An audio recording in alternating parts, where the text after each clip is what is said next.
최근에 흥행했던 우리 한국 드라마, 넷플릭스 드라마 중에 세계 사람들이 굉장히 폭발적인 호응을 갖고 관심 있게 보았던 드라마가 있는데 카지노라는 드라마입니다.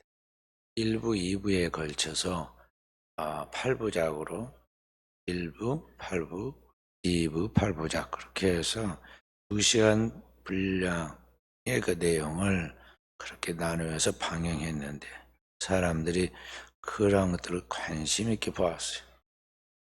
그 드라마를 제작한 이 감독은 이 필리핀 카지노에 실제로 우리나라 한국 카지노 업자의 이야기를 모티브로 해서 그것을 드라마로 만들었는데 거기에 무슨 선악의 그런 내용들, 교훈들을 담은 것보다는 현실 속에 실제로 이러한 일들이 있다, 이러한 세계도 있다는 것을 사람들 앞에 그대로 적나라하게 보여주도록 하기 위해서 이 드라마를 만들었다고 그랬습니다.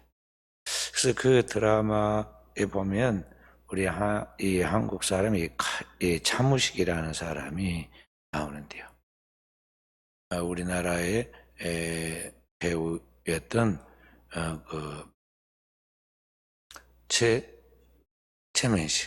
최민식이라는 아주 인상적인 배우가 있는데 그 배우가 주연이 돼가지고 그 차무식이라는 사람으로 분장을 해서 드라마의 이야기를 전개해 나갑니다.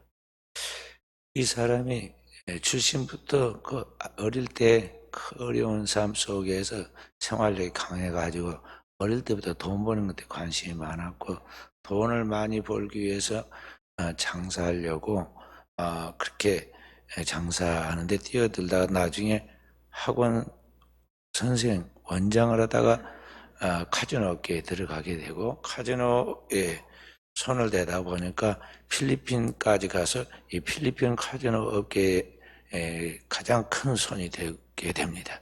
그래서 그 필리핀에 있는 그런 카지노 업계뿐만 아니라 정관계 모든 조직에까지 영향력을 미치는 대단한 사람이 되어서 엄청난 부를 벌어들이고 영향력을 끼치지만 결국 끝은 어떻게 끝나느냐 하면은 그가 가장 아끼고 신뢰하였던 자기의 부하, 정팔이라는 이 부하에 의해서 허무하게 죽게 되는 죽음으로 끝이 나는 이야기가 나오고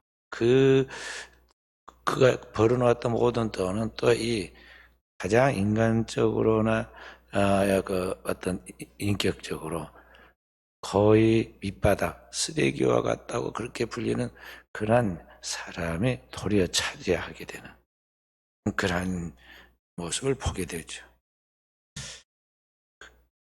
그래서 그런 걸 바라보면서 이 인간이 쫓아가는 그 삶의 이야기가 이러한 세계가 있다 하는 것을 지금 보여주고 있는데 현실적으로 그렇다는 것이죠.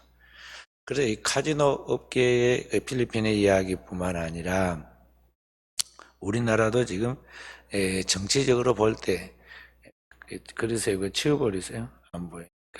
예. 그래 한쪽으로 밀면 되겠네. 그리고 원사님 그리 하죠. 네. 그 피아노 안 닿게. 피아노 닿을까 싶어요.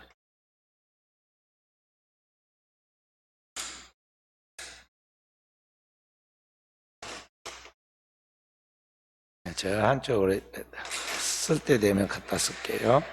거기다 두십시오. 우리나라도 지금 정당에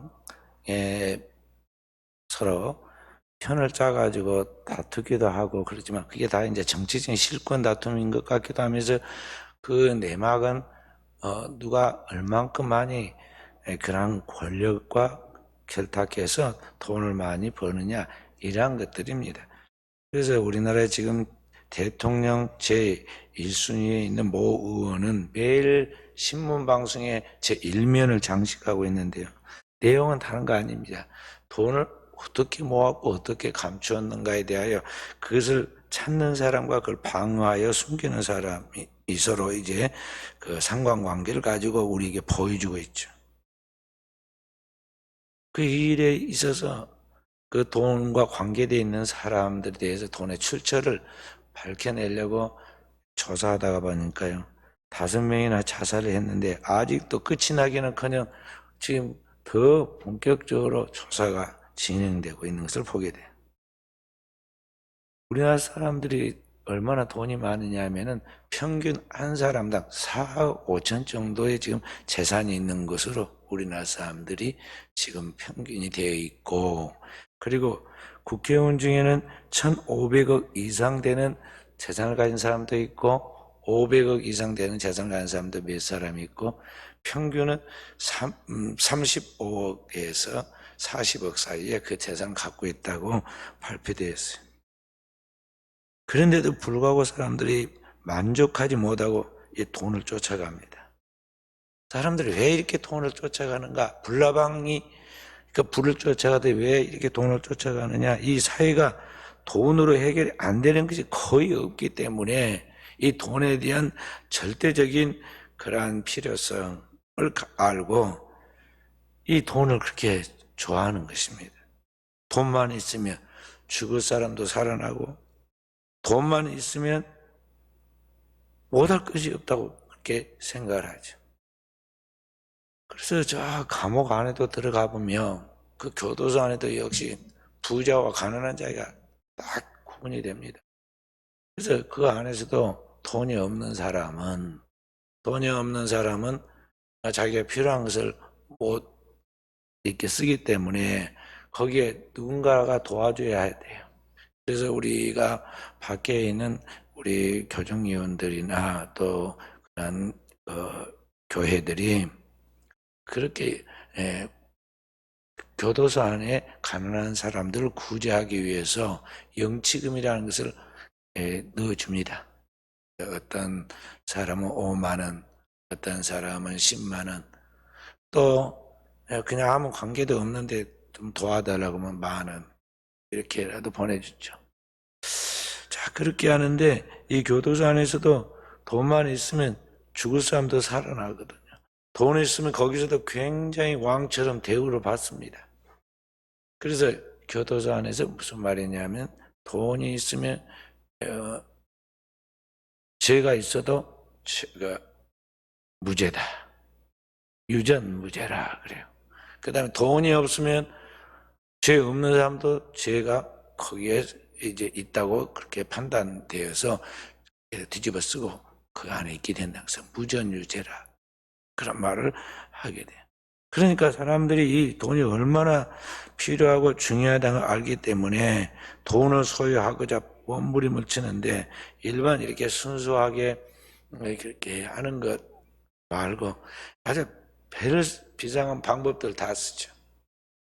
그래서 시장에 가면 제 집사람이 시장에 가면 제가 따라가지는 않지만 거기선 돈 깎지 말라고 꼭 그럽니다. 그 순수하게 돈 버는 분들 아니에요. 그게 뭐 부성기 좀 팔고 뭐 좀 밭에다 파는 건데 가끔은 거기에서 예를 들어서 1,000원을 더 받았든지 덜 받았다든지 뭐 이런 일이 생겨가지고 이야기를 차에 타면 저한테 합니다.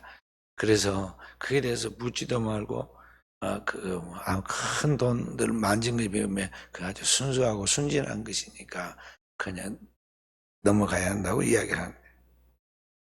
요사이 이 돈 버는 걸 보면은요, 이 돈을 쉽게 버는 사람들은 너무나 쉽게 벌기 때문에 사람들이 이 돈 버는데 아주 별의별 방법을 다 씁니다.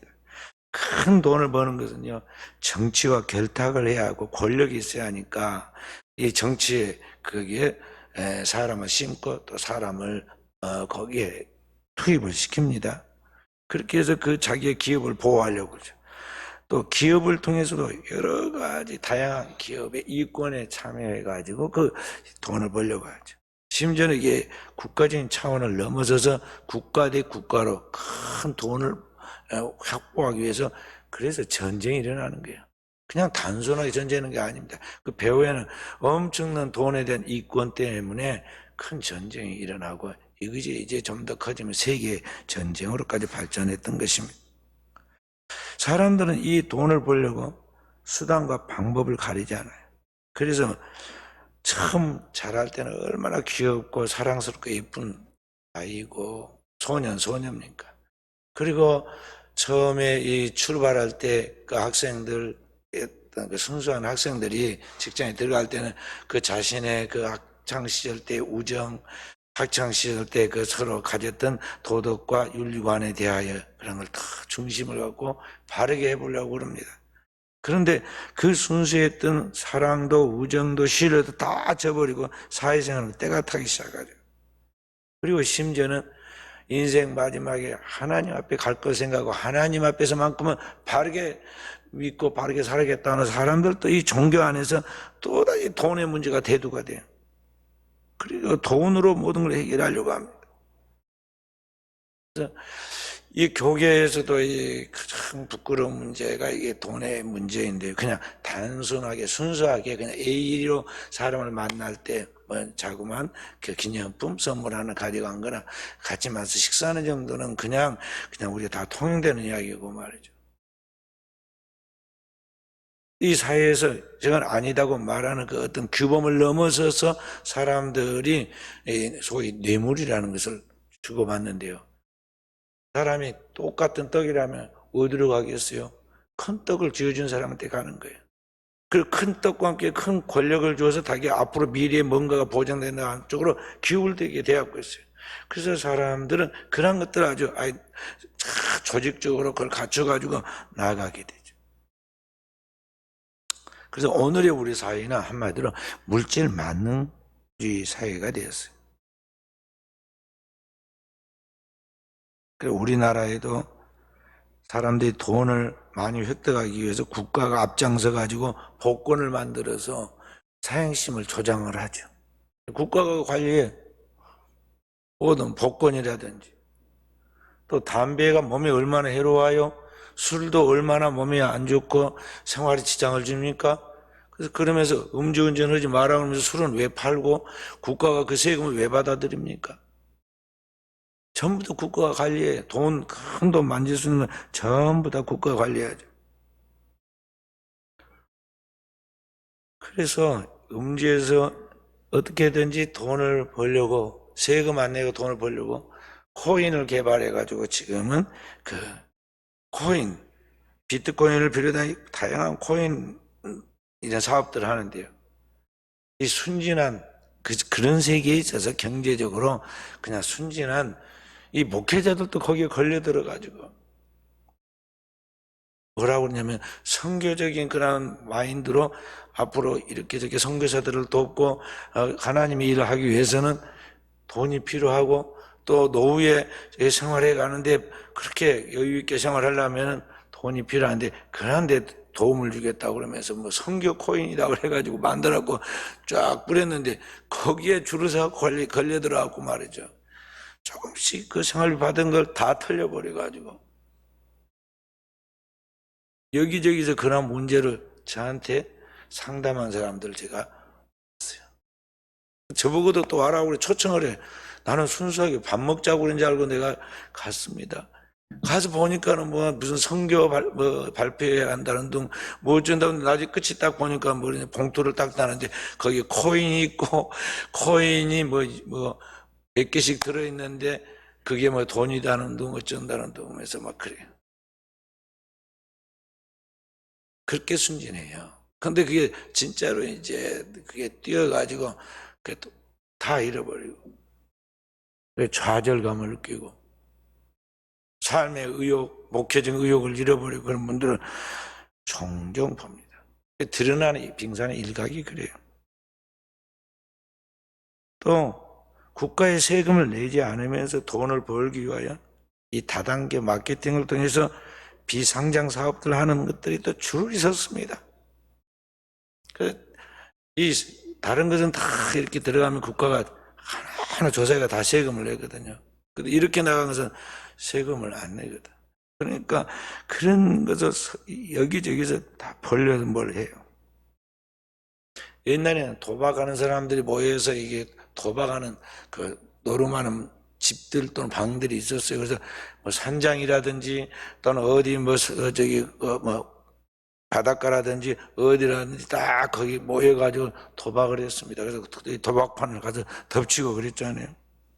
근데 지금은 어떻게 하느냐면 그냥 집에 앉아서 수십 명, 수백 명까지도 딱 인터넷으로 들어가서 도박장에서 거기서 도박을 다 배팅해서 합니다.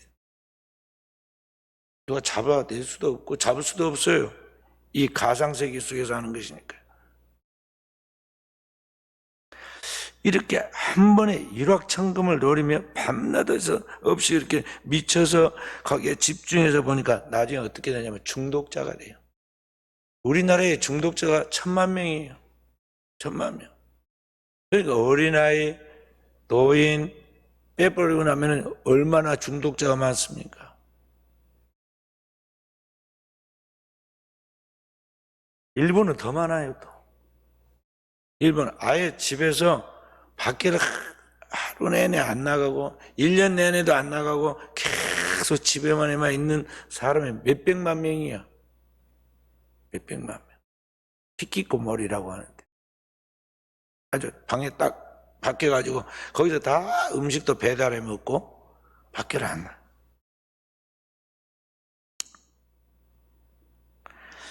그래서 오늘 우리의 사회가 지금 그런 현실이다 하는 것이죠.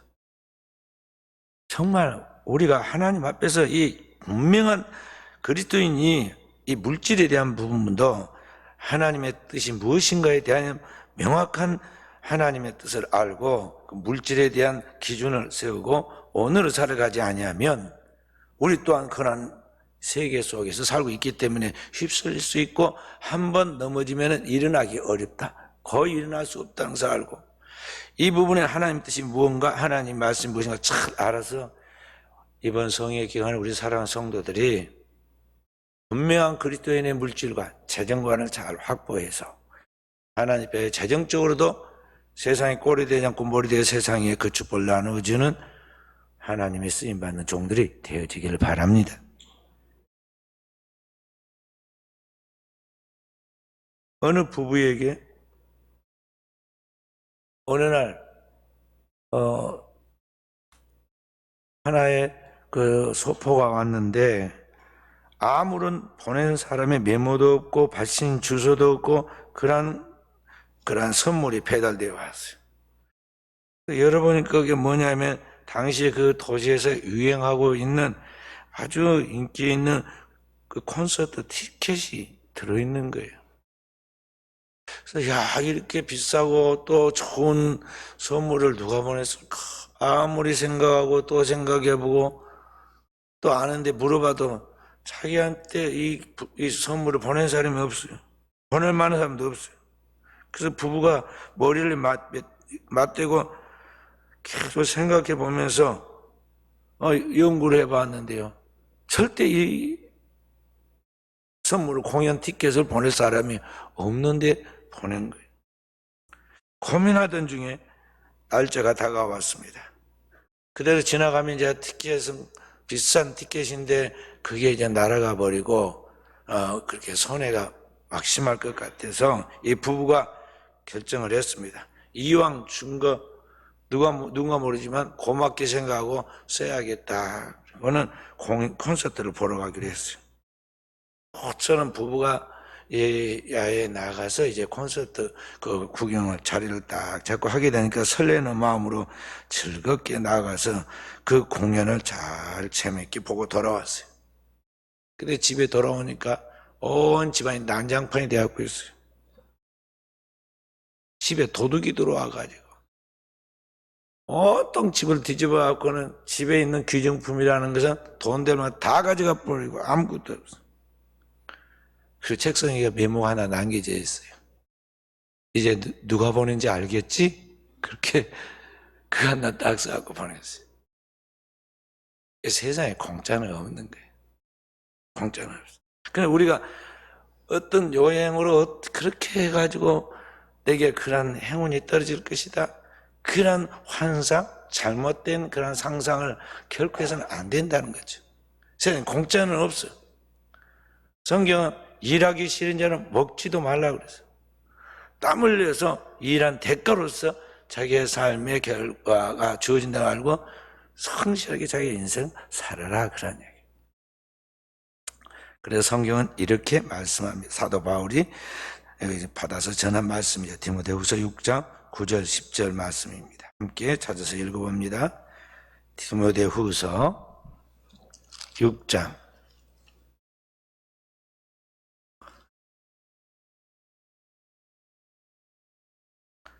9절 10절 말씀 함께. 부하려 하는 자들은 시험과 올무와 여러 가지 어리석고 해로운 욕심에 떨어지나니 곧 사람으로 파멸과 멸망에 빠지게 하는 것이라. 디모데후서, 디모데전서, 아이고 잘못 말해서 디모데전서 6장 9절에서 10절 말씀. 다시 9절부터 함께 합독합니다. 부하려 하는 자들은 시험과 올무 여러 가지 어리석고 해로운 욕심에 떨어지나니 곧 사람으로 파멸과 멸망에 빠지게 하는 것이라.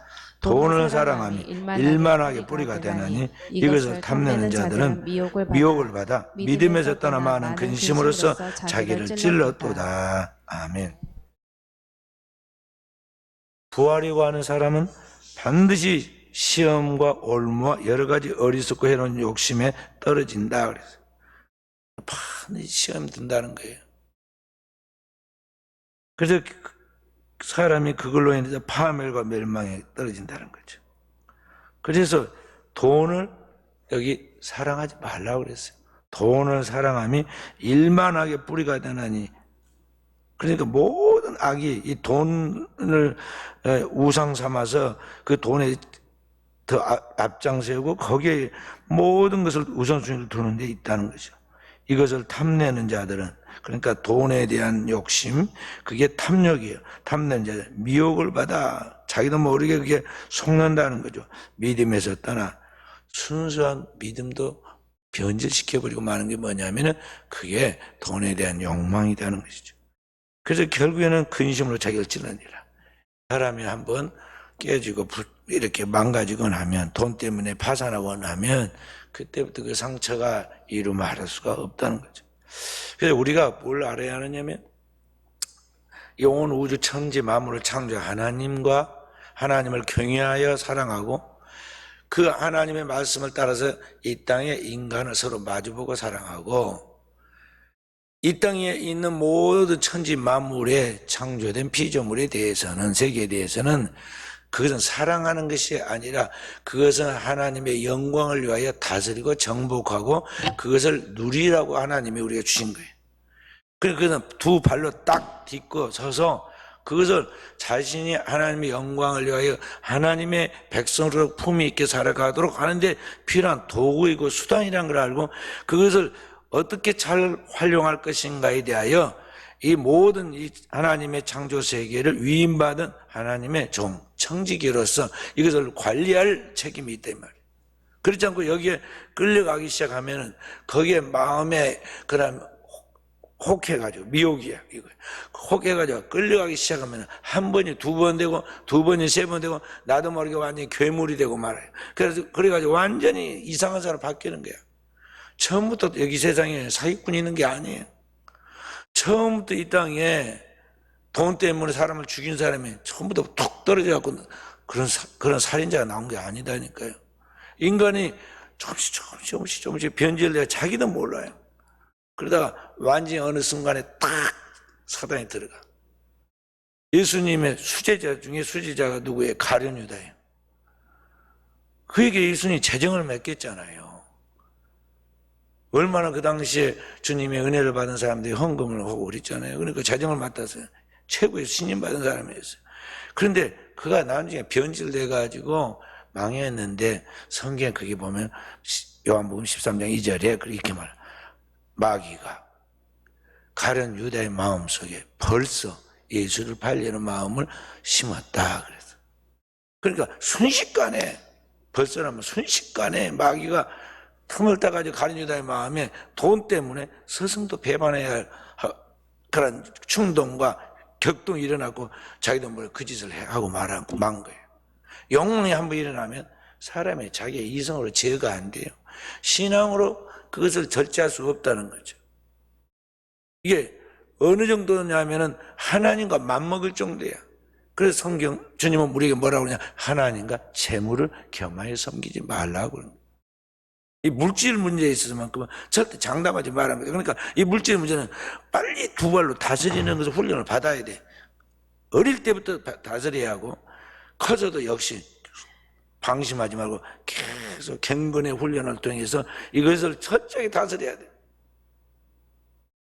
이랬다 저랬다 자기 기분대로 환경 따라 그렇게 하면 안 돼요. 둘 중에 하나를 분명하게 선택해야 하는데 하나님 외에 다른 것을 숭배하면 안 된다. 그게 돈을 사랑하지 말라는 게 바로 이 말. 돈을 사랑하고 나아가면 하나님을 사랑하지 않게 되고 하나님 계명을 존중하지 않기 때문에 결국은 돈에 지배를 받게 되는데 돈이 주인이 돼가지고 하자는 대로다가 결국에는 네가 망한다는 거예요. 그래서 오늘 성경은 우리에게 주님께서 그리스도인에 대한 올바른 경지관을 가지고 그 하나님의 말씀에 대한 믿음으로 잘 살아서 진정한 부유한 자가 되라고 가르쳐주고 있어요. 그래서 오늘 고린도후서 여기 8장 9절의 말씀이에요. 그리스도께서 천지를 창조하신 주님이고 만왕의 왕이고 만주의 주이신데 그분이 이 땅에 태어날 때부터 유대 마국간에 태어나시고 일생을 가난하게 하신 목적이 뭐냐? 그분은 말씀으로 천지를 창조하시고 모든 걸 이룰 수 있는데 보리떡 5개 물고기 등 5천 뭐 12을 남게 하시는 전능하신 주님이신데 왜 그분이 그렇게 가난한 삶을 살았느냐? 목적이 우리를 부유하기 위함이다. 그 부유한 자이신 진짜 이 우주의 가장 부유한 주님께서 그렇게 가난을 자칭해서 하신 게 뭐냐? 오늘 그리스도를 믿는 우리가 이 땅에 부유한 자로 살기 위함이다. 신명기 28장에 보면 뭐라고 그러냐면 주님을 경외하는 우리를 하나님께서 뭐라고 그랬어요? 세계 모든 민족에 뛰어난 이름을 주고 들어오며 나가며 복을 받고 꼴이 되지 않고 머리 되게 하고 모든 일에 하나님이 형통함을 준다고 그랬어요. 그렇게 우리를 부유하게 하고 그렇게 승리의 삶을 살아가도록 만드시는데 그렇게 되도록 하기 위해서 주님이 우리를 위하여 자칭해서 가난하게 사셨다는 것입니다. 그러므로 우리 주님께서 이 세상에서 오늘 우리 죄인이었던 우리를 위해 우리의 모든 죄와 허물 그리고 우리가 저희 값으로 그 죽음의 그림자인 질병으로 그리고 온갖 저주를 받아서 이 땅에서 고통과 고난의 생을 살아갈 때 그 모든 것을 십자가에서 담당하셨는데 지금 담당하셨다 그랬잖아요. 담당하실 때 오늘 우리의 가난도 담당했던 걸 알아야 돼요. 할렐루야. 우리 그리스도인이 청빈하게 산다는 것은 없어서 청빈한 것이 아니라 우리는 모든 것의 주인이지만 그리스도를 본받아 우리가 청빈함을 자청하고 그 청빈함을 통해서 그리스도인으로서 그런 삶의 그런 소유에 대한 욕망에 지배받지 않는다는 것이고 그리고 우리 가지고 있는 그 부유함을 가지고 주님처럼 이 땅에 있는 고통받는 사람들을 우리가 도와서 섬기려고 한다는 것이지 없어서 청빈한 게 아니에요. 그건 청빈이 아니에요. 그냥 없어서 못 사는 것이고 그리고 가난한 것이고 그리고 못 살기 때문에 우리가 불쌍한 것이지 하나님에서는 그게 아니다 이 말이죠. 성경에 보면 예수님을 따른 제자들이 그분의 능력에 너무나 감탄하잖아요. 너무나 감탄해가지고 여기 주님을 따르는 사람들이 앞다투어 따릅니다. 그러면서 나도 제자가 되겠습니다. 나도 제자가 되겠습니다. 와서 무릎을 꿇고 간청을 하잖아요. 그러니까 주님께서 뭐라고 말씀하냐. 지금 착각하고 있구나. 이제 아신 거예요. 저들이 나를 따르면서 아주 엄청나게 이 땅에서 성공하고 엄청나게 부귀 영화를 누리고 축복받을 것을 생각하고 지금 따르려고 하는 줄 알고 공중의 새도 집이 있고 들에 여우도 집이 있다마는 인자는 머리 둘 것이 없도다 그랬어요. 그 일생을 사시면서 주님은 그 미물 짐승들도 다 자기 살 궁리를 하고 그렇게 집을 짓지만은 주님이 이 땅에서 생존해 가는데 이런 그 생존의 문제를 위해 거기에 우선순위를 두고 살고 있지 않다는 것이죠. 왜 그렇게 주님께서 태어날 때부터 시작해서 일생을 그렇게 살았느냐? 성경을 분명하게 우리가 말씀해 우리를 부여하게 하기 위하여 우리를 부여한 자로 만들기 위한 것이라고 말씀하고 있던 걸 알아라 하는 것입니다. 그래서 오늘 우리 하나님을 믿는 백성은 반드시 하나님을 잘 믿는 사람으로서 이 세상 속에 꼴이 되는 자가 아니라 머리 되어야 하고 세상에 꾸러 다니는 자가 아니라 꾸어주는 자, 꾸어주는 자가 되도록 해야 한다는 것이죠. 그렇다면은 이제 우리 알아야 할 게 뭐냐? 이렇게 우리가 세상의 가치관을 따라 허황된 사고방식으로 그렇게 부자 되기를 갈망한 것이 아니라 성경에 하나님이 말씀하신 그 말씀을 따라 이 물질에 대한 바른 경제관을 가지고 그 말씀을 믿는 믿음으로 살아서 진정한 부유한 자, 축복받은 사람이 되어야 하는데 그 원리가 뭐냐 하는 것이. 그게 뭐냐? 첫째는 오늘 디모데전서 아까 읽었던 그 본문 바로 앞에를 봅니다. 디모데전서 6장 5절에서 8절 말씀. 디모데전서 6장 5절.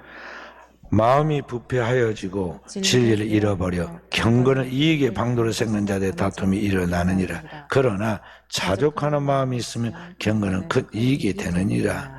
우리가 세상에 아무것도 가지고 온 것이 없음에 또 아무것도 가지 못하리니 우리가 먹을 것과 입을 것이 있은즉 족한 줄 알 것이니라. 아멘. 먼저는 오늘 우리 그리스도인들은 자족하는 그런 마음의 자세로 살아라 그랬어요. 우리가 원래 이 하나님 앞에서 이 땅에 태어날 때 빈손으로 태어났다. 또 죽을 때도 결국에는 다 반납하고 빈손으로 간다. 그러니까 우리 인생이라는 것이 대단한 뭐가 있어야 하는 것 같지만은 본질적으로 근본적으로 생각할 때는요, 빈손으로 와서 배고프면 빈손으로 들어가는 것이 인생이니 그 이상의 더 바랄 것이 없다. 허망한 생각을 갖지 말아라 그런 말이에요. 그리고 현재 주어진 일에 자족하라는 것이죠. 이 자족하지 아니하고 우리가 자꾸 지나친 욕심을 가질 때 여기에 우리의 인생에 화를 가져오는 거예요. 그래서 사람들이 다른 더 큰 욕망을 거기에서 계속 품다 보니까 그 사람의 마음속에 있는 욕망, 탐욕이 사람의 눈을 멀게 하고 인간의 이성의 그 명확한 판단력이 우리에게 하나님이 지혜를 주었는데 판단력이 흐려지게 되고 결국에는 한순간에 그 욕망에 지배를 받다 보니까 이 세상 공중의 권세 원수 마귀가 늘 우는 사자처럼 삼킬자 찬다만 그러다가 어느 순간에 마귀가 탁 덮치는 거야.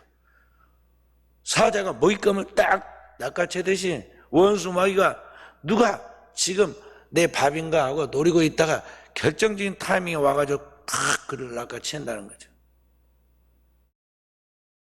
구약성경 11개 5장에 보면은 나만 장군 이야기가 나는데 문둥병이 걸리고 나병으로 인해서 온몸이 문드러 죽게 된 이야기가 나오죠. 왕 다음으로 아랍 나라에서 높은 사람인데 이 사람이 죽게 생겼으니까 그 집에 마침 이스라엘에서 잡아온 포로 소녀가 하나 있었는데 총명한 소녀가 이야기하기를 우리 주인이 만약 이스라엘의 선지자에게 가면 이 병이 나을 수 있습니다.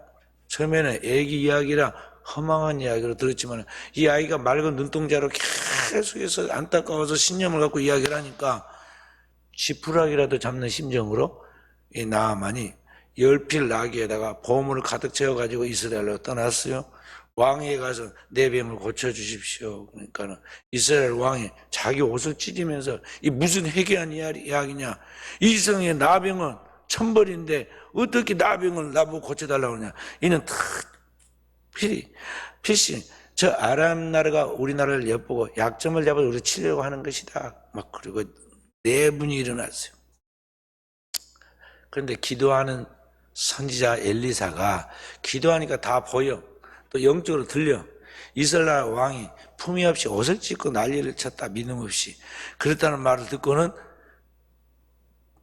자기 종 게하시를 보냅니다. 가서 왕궁에 가서 왕에게 이야기하기를 그 아람 나라 장군이라는 사람을 나에게 보내라고 해라. 그렇지 않아도 지금 입장이 곤란해가지고 있는 이 왕에게 엘리사가 선지자, 그 유명한 선지자 엘리사가 종을 보내가지고 자기한테 보내니까 얼씨구나 하고는 뭐라고 여기 선지자에 가십시오. 그러고 보냈어요. 저도 어제 손님이 왔는데 우리 권사님 중에 본 사람도 있지만은 권사님들이 이분하고 나하고 일면식도 없는 분이야. 제가 총회를 하러 갔다가 이 교장 쪽에 뭔 이야기를 하느라 어떤 어른하고 만나가지고 이 이야기를 나누고 있었는데 뒤에서 들으신 분이야. 그 뒤에서 그분 뒤에서 그분 나오려고 그러니까 명함을 하나 줘요. 그럼 자기도 여수와 고향이다. 또 저보고 명함을 하나 줘서 명함 하나 드렸어. 근데 어느 날 전화가 왔어. 신방 중에 거의 다 끝나가는 신방 중에 전화가. 어른이 전화하니까 내가 할 수 없이 한 손은 문 저는 거, 한 손은 전화 받고 그랬습니다. 집에까지 와갖고도 전화를 받았어. 처음 전화하라 또 어른이 전화한 거라 저보다 나이가 더 드셔서 들어주다 보니까 2시간 28분을 들어줬어. 그리고 다 듣고는 내가 끊고는 자 운동을 갔습니다. 저녁에 듣게. 그걸로 이제 충분하지 않아요? 근데 이분이 그 뒤에도 전화하시고 문자 날리고 뭐 나는 바쁜데 나 이러저러 말을 못해서 그냥 전화도 못 받고 문자도 못 답을 안 했어. 또 그런 사이에 또 바쁜 일도 있고. 어제는 우리 후배 목사님 교회를 와갖고 오전 예배를 드리고 후배 목사님이 전화를 했어 나한테. 그래서 전 우리 노예 안에서 후배 목사님 전화하니까 당연히 받을 거 아니에요. 근데 전화를 받으니까 목사님 우리 고향 선배님인데 그 선배님이 지금 오셔서 전화 좀 바꿔드리겠습니다. 그리고 또 전화 바꿔요. 그러니까 오셨다고 하는데 저도 바쁘는데 또 와가지고 이야기했는데 그래서 이따 끝나고 그러면 잠깐 뵙겠다고 그렇게 했어요. 그래서 잠깐 이렇게 뵀는데 그 후배 목사님은 그분을 나한테 다 인계하는 거 딴 데 가버렸어. 네, 광양에 부모임이 있다고 가시고 저는 또 이제 그분들을 만나가지고 오셨으니까 식사 대접 해야 할 거 아니야. 대접하고 차 대접. 근데 사실 저하고 이제 정식 얼굴은 처음 대면한 시기나 마찬가지고 또 그 공감대에 대한 이야기가 있지만은 그렇게까지 같이 움직일 수 있는 상황 아니거든. 그래서 내가 분명하게 이야기를 했으면 마지막 다 들어주고 제가 관심 있게 지금 추진해 가고 있는 것은 두 가지인데 하나는 기독교 선교 차원에서 기독교 민영 교도소에 대한 청소년 쪽, 그다음에 여성들의 관계 쪽, 기독교 민영 2호점, 3호점 세우는 거 하나. 또 한 가지는 기독교 교정사역에 있어서 이 선교 역사에 대한 그 역사의 기록들을 책으로 남기는 거 하나. 다른 쪽은 다 출판을 총회적으로 제가 했는데 이걸 아직 못해서 이거 나머지는 제가 잘 모르는 분야고 그러니까 혹 이렇게 이제 하시면 제가 도움이 되거나 옆에 도울 수 있으면 그때 돕겠습니다. 그렇게만 하고 딱 선을 긋고 내가 마쳤어요.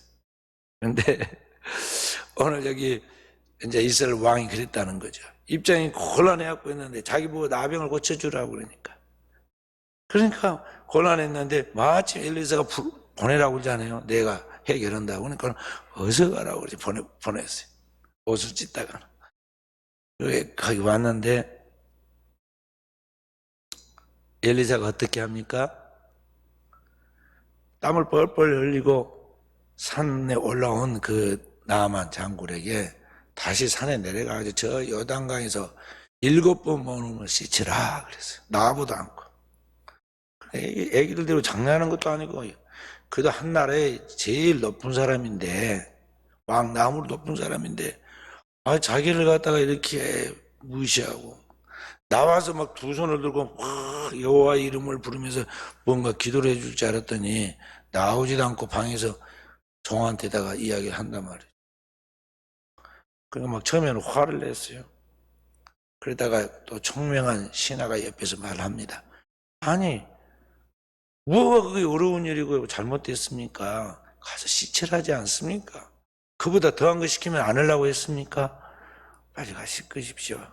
충성된 그 종이 그 장군에게 이야기를 했어요. 그러니까 그 사람이 복을 받으려고 말해. 집에도 소녀가, 믿음 있는 소녀가 복음을 전했고, 따라다니는 그 사람 중에도 진짜 그 장군을 사랑하고 지혜를 주는 그런 총명한 종들이 있었어요. 사람이 한 사람이 살아가는 데는 다양한 이런 사람들이 협력해야 돼요. 그래서 아 그렇구나 생각은 다시 정신을 차리고는 요단강에 내려갔잖아요. 그래서 7번 몸을 담갔는데 6번째까지는 병이 낫지 않다. 7번째 나병이 나왔는데 성경이 뭘 하냐면 어린아이 살과 같이 깨끗하더라 그랬어요.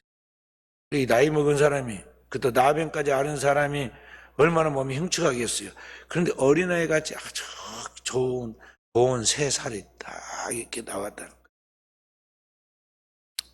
그 이야기 하려고 그런 게 아니고 감격한 이 장군이 10필의 그 보물을 가지고 왔기 때문에 이걸 다 드리고 그 중에 나귀 하나는 그 이스라엘의 흙을 가져다가 아람 나라에 가져와서 제단을 만들고 거기에서 자기도 하나님을 믿겠습니다.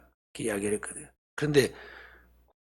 그런데 여기 엘리사 선지자가 하나도 받지 않고 다 가져온 선물을 가져가라고. 하나님의 은혜를 돈 주고 사는 거 아니다. 돌려보냈어요. 그랬더니 이 엘리사의 종 게하시가 눈이 돌아갔잖아요. 불만이 생겼습니다. 밥은 누가 하며 시장은 누가 보며 더 살림은 누가 사는데 맨날 앉아서 기도만 하시고 말씀만 하신 분이 그런 생각은 하나도 안 하고 굴러드는 호박을 발로 차다니 말이죠. 그래서 이제 말은 못하고 한참 있다가 쫓아가가지고는 많이도 욕심 안 내고 말이죠. 가서 은 한 달란트에 거기 옷 2벌만 주라고 그랬어요. 2분이 하나씩 입어야 하니까.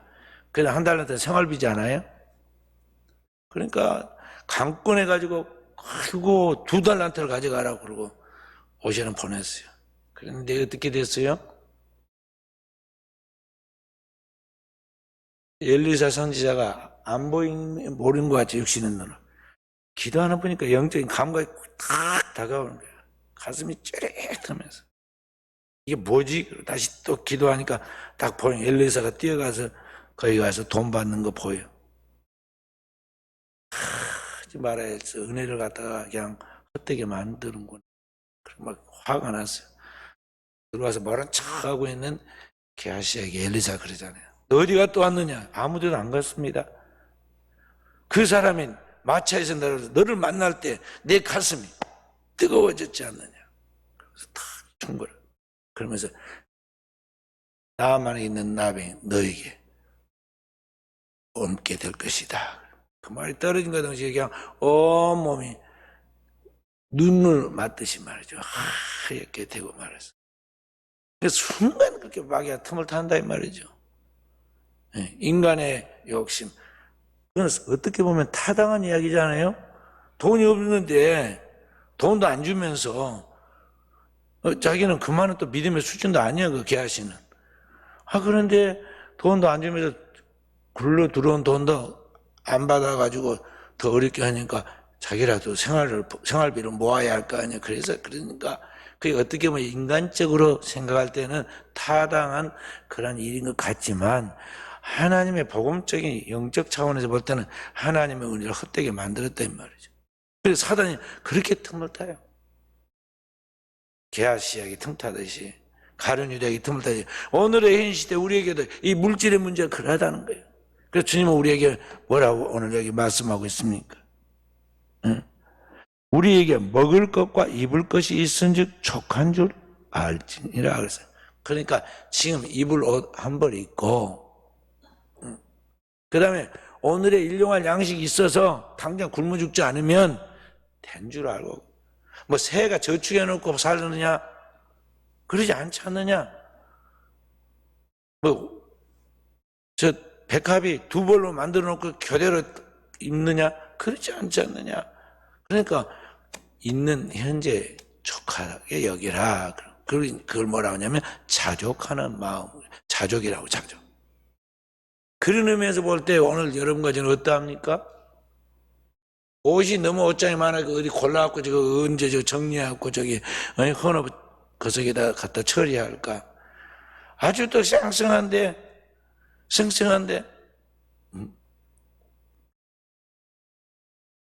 제가 또 우리 집사람이 제 미국 간다고 말이죠.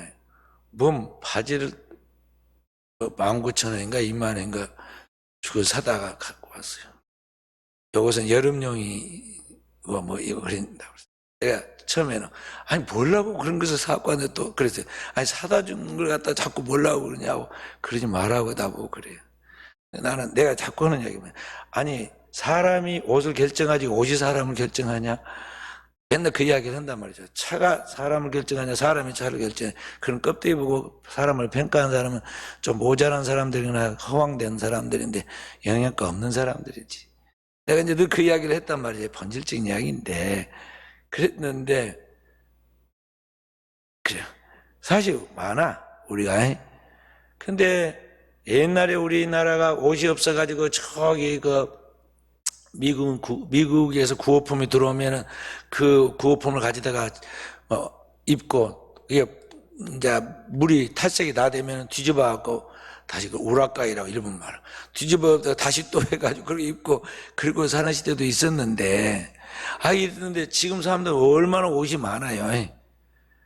그런데 그냥 그게 또 마음에 안 들다고 뭘 입어야 할까 고민하고 그러잖아요. 자족하는 마음을 가져라는 거죠. 자족하는 마음. 중세시대 때 유명한 성자들로 불리는 사람들 또 학자들 박사들은 전부 다 뭐냐면 그냥 거적대기 같은 망토 하나 거치고 살았어. 밤에는 끈 풀고 덮고 이불로 자고 낮에는 그걸 딱 몸에 두르고 끈으로 묶어가지고 살았어요. 그것이 나중에는 학교에서 오면은 박사 가운이고 교회에서 쓰면은 성지 가운이고 다 그랬단 말이죠. 그래도 그게 멋있고 훌륭한 것이다 그래서 대우해 주잖아요.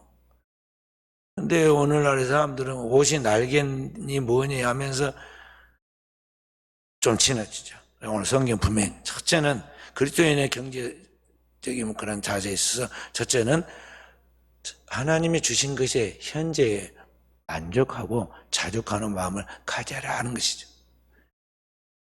그리고 두 번째로 그렇게 해서 만약에 이게 있어 그걸 넘어서서 이 마음속에 욕망을 따라 나가면 그것이 이제 탐욕이죠. 탐욕을 갖게 되면 탐욕은 사람의 눈을 흐리게 하고 멀게 하고 판단력을 흐려지게 하고 결국은 그 탐욕이 화를 불러와요.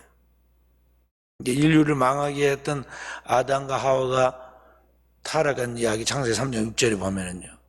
선악과를 보고 보암직하고 먹음직하고 지혜롭게 할 만큼 탐스럽게 여겼어요. 그래서 그렇게 여긴 그 선악과를 따먹잖아요. 왜 따먹냐? 내가 먹는 날이나 내 눈이 밝아져 하나님같이 되어가는 하나님처럼 되고 싶다는 그런 욕망. 이 욕망이 결국에는 선악과를 따먹게 되었고 그 결과 그의 인생이 망가진 거예요. 그리고 자신만이 아니라 인류가 망하잖아요. 그러니까 오늘날 이 인간의 욕심이 인간을 망치는 우리 안에 그러한 것들에 대한 분별력과 함께 하나님의 말씀을 기준 삼아서 절제하는 절제의 은사를 가져라는 것이죠. 셀프 컨트롤, 절제의 은사가 있어요. 인간만이 자기를 다스릴 수 있어. 그래서 성령의 능력으로 우리가 절제해야 돼. 야고보서 1장 15절 말씀 함께 읽어봅니다. 히브리서 다음에 야고보서 1장 15절 말씀. 15절.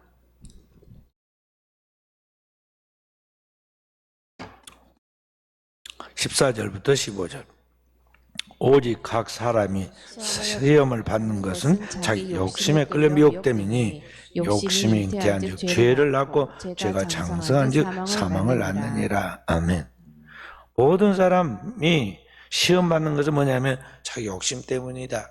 욕심에 끌려서 결국에는 시험에 드는데 그 욕심이 처음부터 큰 것이 아니라 욕심이 아기가 잉태되듯이 그 안에 숨어서 딱 시작되면 아기가 자라서 나중에 크게 성장해서 배가 불러오고 그리고 출산하듯이 이 잉태하면 결국에는 죄를 낳게 돼요. 나오는 게 죄예요. 그리고 이 죄가 점점 커져가지고 장성하여 결국에는 망한다는 거예요. 사망을 하는 일. 그러니까 우리나라 속담에 뭐라고 그랬어요? 바늘도둑이 소도둑 된다고 그래요. 네. 그래서 우리는 그것을 알고 오늘을 살아가는 우리가 항상 하나님의 주신 모든 일에 범사에 감사하고 주어지는 현실에 감사하고 자족하고 그러니까 눈을 들어갖고 다른 사람들 막 잘 돼갖고 뭐 했다 성공했다 돈 벌었다 뭐 이런 소리 거기에 눈이 돌아가고 마음을 기울이지 말라는 거예요. 항상 주님이 오늘의 현재 나에게 주신 것에 대한 감사함을 가지라는 것입니다. 찬양하고 한장하고 우리 또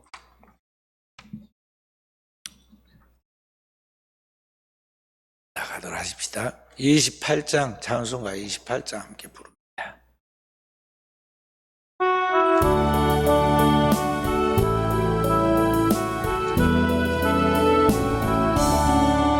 복의 그와 강림하사 찬송하게 하소서.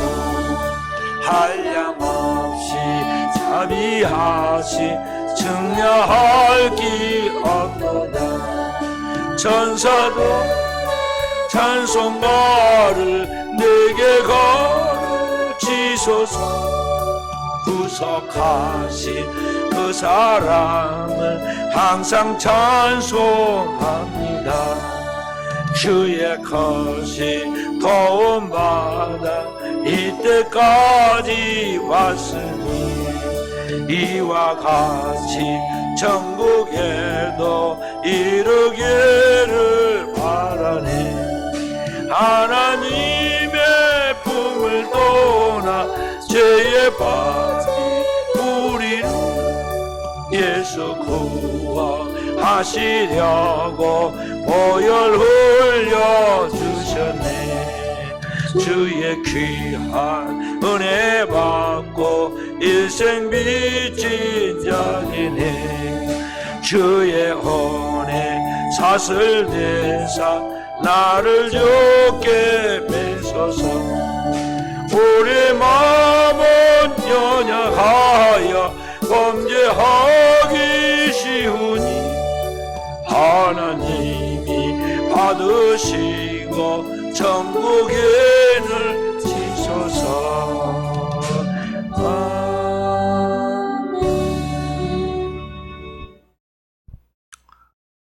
두 번째로 오늘 우리가 진정한 믿음으로 하나님의 뜻을 따라 축복받는 재정적인 축복을 받는 그리스도인의 신앙의 원리가 뭐냐면은 하나님이 우리에게 주신 모든 물질이 하나님의 소유임을 인정하고 내 모든 소유를 이 땅에서 그의 영광을 위하여 일하는 청직이라는 그런 자세를 가지고 우리가 나아가야 하는데 바로 그 하나님의 모든 소유를 인정하고 내가 하나님의 청직으로서 이 모든 걸 하나님의 영광을 위하여 쓰겠다. 그렇게 하는 자세가 뭐냐면 하나님이 주신 모든 소득의 10분의 1을 하나님께 드리는 것이에요.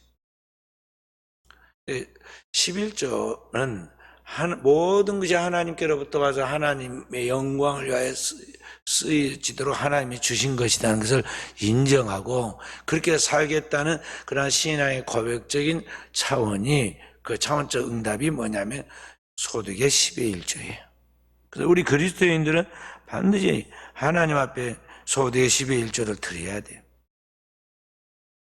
구약성경 창세기 14장 20절 말씀을 함께 봅니다. 구약성경 창세기 14장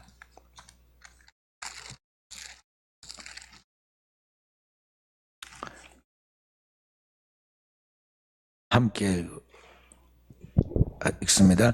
너희 대적을 네 손에 붙이신 지극히 높으신 하나님을 찬송할지로다 하며 아브라함이 그 얻은 것에서 10분의 1을 멜기세덱에게 주었더라. 아멘. 하나님이 소돔과 고모라를 심판하기 전에 롯을 미리 경고를 줍니다. 그래 롯이 거기 소돔과 고모라에 살다가 그 땅에 침략을 받아가지고 포로가 되었어요.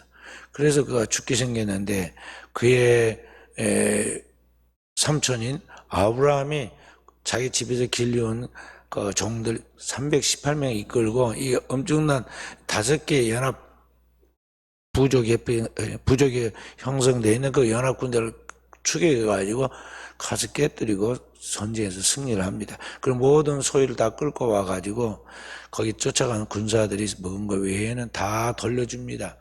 그리고 특별히 그 중에 10분의 1은 누구에게 주느냐면은 이 멜기세덱이라는 그런 왕에게 줘요. 여기 멜기세덱은 장차 오시는 대제사장 대신 예수 그리스도에 대한 예표와 같은 사람인데요. 그런데 그 사람이 나와서 멜기세덱이 살렘 왕이라는 멜기세덱이 떡과 포도를 가져 나와서 지극히 높은 하나님의 제사장인데 그 아브라함을 축복했어요. 그러자 아브라함에게 복을 주십시오 하나님께 기도를 하니까 아브라함이 그 10분의 1을 하나님 앞에 바치는데 멜기세덱에게 하나님 앞에 바쳐요. 그러니까 우리가 이 보통 지금 알고 있는 11조가 하나님의 그 율법으로 10분의 1을 하나님 앞에 드릴지니라고 규정을 정하기 전에 이미 아브라함 때 10분의 1을 드리는 것을 시작하였다는 거죠. 나중에 이삭과 야곱으로 이어지는데 야곱도 역시 자기 아버지와 어머니 집을 떠나서 외삼촌 라반의 집으로 도망을 치는데 형 에서를 속인 대가로 도망을 치는데 가다가 길에서 밤이 되어 돌베개를 베고 잠을 자다가 사닥다리를 타고 오르락 내려가면서 말씀하시는 하나님의 음성을 듣게 되죠. 내가 너와 함께 해주마. 내가 네 집으로 반드시 돌아오게 해주고 너를 지켜주겠다 하는 약속을 받고는 그가 잠에서 팍 깨었구나. 아 여기가 하나님의 집인데 내가 몰랐구나. 자기 돌베개 베개를 딱 거기다 기름을 붓고 하나님 앞에 서원을 해요. 하나님께 나를 무사히 자기 집으로 나중에 돌아오게 해주시면 내가 기름 부은 여기가 하나님의 성전이 될 것이고 그래서 그 이름이 원래는 루스라는 땅인데 거기에 베델이라 하나님의 집이라 이름을 지었어요. 그리고 하나님을 나의 하나님으로 삼고 세 번째는 내 모든 친 소득의 10분의 1을 하나님께 드리겠습니다 하고 서원을 하죠. 창세기 28장 22절 함께 봅니다. 창세기 28장 22절 말씀 함께 내가 기둥으로 세운 이 돌이 하나님의 집이 될 것이요 하나님께 내게 주신 모든 것의 10분의 1을 내가 반드시 하나님께 드리겠나이다 했더라. 아멘. 그래서 이스라엘 백성들이 출애굽에 나와서 야곱의 후손들이죠. 그들이 이제 호렙산에서 하나님 앞에 십계명을 받고 율법을 제정할 때 그때 이제 11조 제도가 나와요. 그러기 전에 이미 야곱이 하나님 앞에 서원하고 약속한 것을 볼 수가 있어요. 그런데 이제 그 백성들이 10분의 1을 하나님 앞에 드리기 시작하는데 하나님 그렇게 드리라고 11조에 대해서 말씀하죠. 레위기 27장 30절에서 34절을 보십시다. 레위기 27장 30절에서 30 끝 4절까지 찾았습니까? 그리고 그 땅의 10분의 1, 그 땅의 곡식이나 나무의 열매는 그 10분의 1은 여호와의 것이니 여호와의 성물이라. 또 만일 어떤 사람이 그 11조를 물으려면 그것에 5분의 1을 더할 것이요 모든 소나 양의 11조는 목자의 지팡이 아래로 통과하는 것에 10번째 것마다 여호와의 성물이 되리라. 그 우열을 가리거나 바꾸거나 하지 말라. 바꾸면 둘 다 거룩하리니 무르지 못하리라. 이것은 여호와께서 시내 산에서 이스라엘 자손을 여호와의 모세에 명령하신 계명이니라. 아멘. 여기 하나님께서 반드시 그 땅의 10분의 1을 하나님 앞에 드리라. 그것이 여호와의 것이고 여호와의 성물이다. 그래서 이 11조는 하나님 앞에 드리는 귀한 예물이에요. 그래서 우리 모든 하나님의 백성은 하나님께 드리는 제사, 예배에 빈손으로 나와서는 안 되고 반드시 예물을 드려야 한다고 성경 우리 가르쳐 줍니다. 출애굽기 23장 15절 보면 빈손으로 내게 나오지 말라 그랬어요. 그래서 만약 우리가 그 하나님의 말씀을 저버리고 하나님께 드리는 예물을 간과하면 그것이 뭐냐면 모든 하나님께로부터 와서 하나님의 소유인데 그 하나님의 소유를 인정치 아니하고 내가 그것을 쓰기 때문에 무엇과 같으냐면 하나님의 것을 도적질한 것과 같다는 것입니다. 그래서 하나님이 그렇게 하나님을 도적질했기 때문에 하나님의 그의 소유를 보호해 주지 않고 헛되게 만든다고 이야기하고 있어요. 말라기서 3장 7절에서 12절 말씀 봅니다. 구약성경 말라기 구약성경 마지막에 나옵니다. 3장 7절에서 12절. 만군의 여호와가 이르노라 너희 조상들이 날로부터 너희가 나의 규례를 떠나 지키지 아니하였도다. 그런즉 내게로 돌아오라. 그리하면 나도 너희에게로 돌아가려 하였더니 너희가 이르기를 우리가 어떻게 하여 돌아가리까 하는도다. 사람이 어찌 하나님의 것을 도둑질하겠느냐. 그러나 너희는 나의 것을 도둑질하고도 말하기를 우리가 어떻게 주의 것을 도둑질하였나이까 하는도다. 이는 11조와 봉헌물이라. 너희 온 나라가 나의 것을 도둑질하였으므로 너희가 저주를 받았느니라. 만군의 여호와가 이르노라 너희의 온전한 11조를 창고에 들여 나의 집에 양식 있게 하고 그것으로 나를 시험하여 내가 하늘문을 열고 너희에게 복을 쌓을 곳이 없도록 붙지 아니하나 보라. 만군의 여호와가 이르노라 내가 너희를 위하여 메뚜기를 금하여 너희 토지 소산을 먹어 없애지 못하게 하며 너희 밭에 포도나무 열매가 기한에 떨어지지 않게 하리니 너희 땅이 아름다워짐으로 모든 이방인들이 너희를 복되다 하리라. 만군의 여호와의 말이니라. 아멘. 우리가 하나님께 드리는 헌금을 아까워하고 내가 따로 써야겠다고 생각하고 그렇게 모아 쓰고 하나님께 드리지 않은 것은 하나님께서 도적질한 것이 되는데, 그래서 하나님께서 그의 산업을 그렇게 애껴서 모아놓은 그것을 불어버린다. 보아하지 않게 해요. 어떻게 하느냐? 여기 보면 너희를 메뚜기를 금하여 너희 토지 소산을 먹음 없애지 못하게 하며. 그러니까 마치 농사를 지었는데 메뚜기가 쓸어버리면 농사가 다 헛되게 되죠. 밭에 포도나무를 심었는데 열매가 기한 전에 떨어져가지고 열매를 맺지 못하게 한다. 그러니까 일한 것이 다 그냥 중간에 잘못되고 헛수고가 되고 말게 한다는 거죠. 근데 그렇게 하지 않도록 하나님이 내 산업을 복되게 해주겠다. 아브라함의 아들 이삭은요, 계속 블레셋과의 그런 갈등 관계에 있었을 때 이 아브라함이 가장 말씀을 지켜나갑니다. 그런데 어느 순간인가 하나님께서 그의 농사를 100배나 잘 되게 해줘서 거부가 되었다는 말이 창세기에 나와요. 그냥 하나님이 보호해 준 거예요.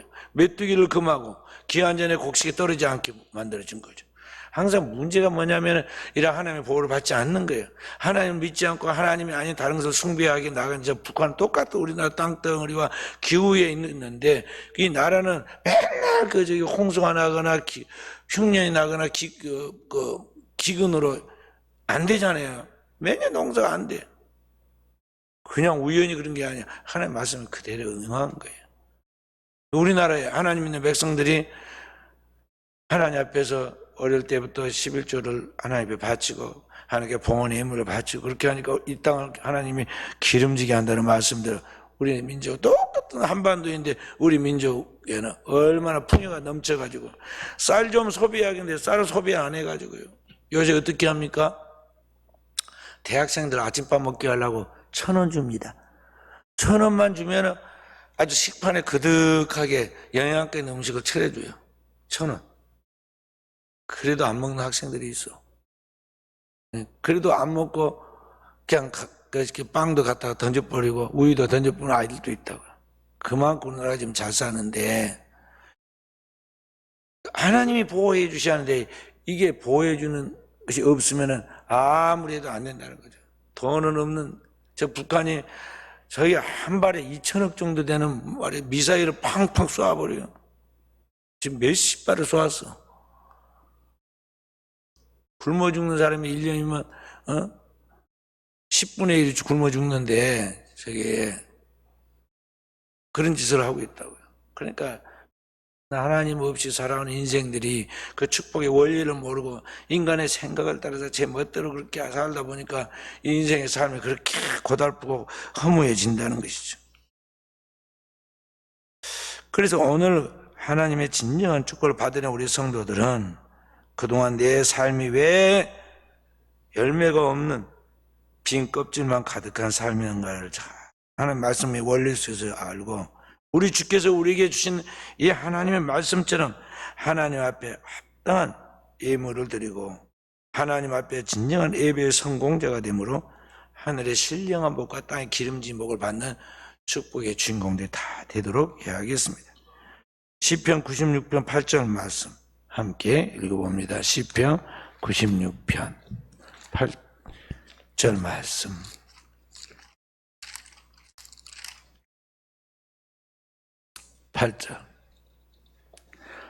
함께 여호와의 이름에 합당한 영광을 그에게 돌릴지어다. 예물을 들고 그의 궁전에 들어갈지어다. 아멘. 하나님께 올리는 새 노래, 여호와의 이름에 합당한 영광을 우리가 그 백성, 하나님 백성을 합당한 영광을 돌리고 하나님 앞에 돌리고 나아갈 때 예물을 들고 하나님의 궁전에 들어가라 그랬습니다. 그래서 오늘 우리 사랑하는 종들이 이번 성회를 통해서 바른 그리스도인의 경지관을 가지고 하나님의 말씀에 기초하여 하나님의 진정한 축복 중에 이 물권의 축복을 다 받고 누리는 우리 성들이 되어지길 바랍니다. 주의 종에게는 하나님의 4개의 그러한 축복권을 주었어요. 첫째는 하나님의 말씀을 선포할 수 있는 그러한 하문을 하면 강도권을 주었어요. 말씀을 강론하여 하나님의 도를 전할 수 있는 강도권. 그래서 이제 쉽게 말하면 설교권을 주었어요. 주의 종이 준 특권이. 두 번째는 성례권을 주었어요. 어제 우리가 성례식을 행했던 것까지 세례와 성찬을 통해서 이렇게 주님과 하나 되는 거룩한 삶을 살아가도록 만드는 것이죠. 그 다음에 속죄권을 주었어요. 주님께서 우리 주의 종들 내가 누구의 죄든지 사하면 사해 줄 것이요 그대로 두면 그대로 있으리라 그랬어요. 그래서 속죄권을 주었어요. 그 다음에 뭘 주느냐? 축복권을 주었어요. 축복권.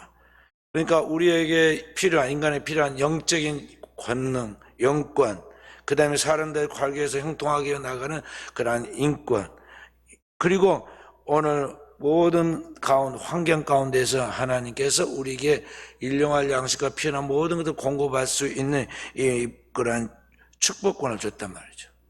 그래서 축복하는 자에게 축복하고 저주하는 자에게 저주한다는 말이 그 말이에요. 주의 종에 그런 축복권이 있어요. 그래서 저도 뭣도 모르고 내가 젊었을 때는 막 축복을 했습니다. 성도들은.